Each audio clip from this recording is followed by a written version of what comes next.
the question is, and I think it's a thing I've been struggling with ever since I came across this knowledge. The question is, so what is self-knowledge? And what are the benefits? And what will it do for me?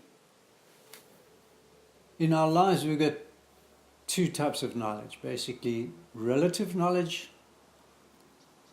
and non-relative, or knowledge of that which is not relative.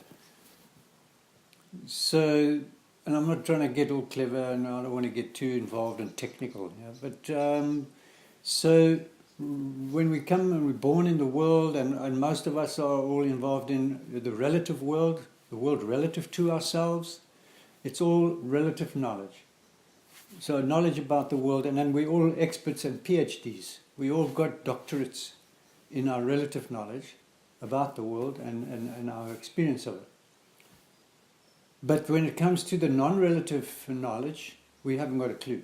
And this is what the Indian teachings of Atma Vidya have been doing. They say since we've existed as human beings, this knowledge has existed. The knowledge of self. Right? Because self is not relative. So it's not about non-dual teachings and all that type of thing. It's non-relative knowledge. So the teachings of that which is not relative, which is what? The self. The self is that in which everything is relative and to which everything relates. So now, okay, so big deal. What's the big deal? Why must I get to know, the self? I mean, as I said earlier, we all reckon, because we know our name, we know how much money we got in the bank, we know what car we drive, we know everything about ourselves, right? But when it comes to knowing who we are without the things we have, name, beliefs, ideas, all these things, without anything, who are we then? And that's really the trick. If you want to have a happy, complete, fulfilled life, you really want to know who everything belongs to. So that the moment anything relative goes wrong, you don't get into a crisis or get into conflict. Because the only thing ever getting in conflict is this relative I. This idea, the idea that we've created of ourselves, nuanced by our upbringing and all our cultural influences, this I, we create. So this self creates this I, right? So before the I came along, before our individuality came along, there was this self. So wouldn't you like to know about that self? Because ultimately, that's the boss, not the individual.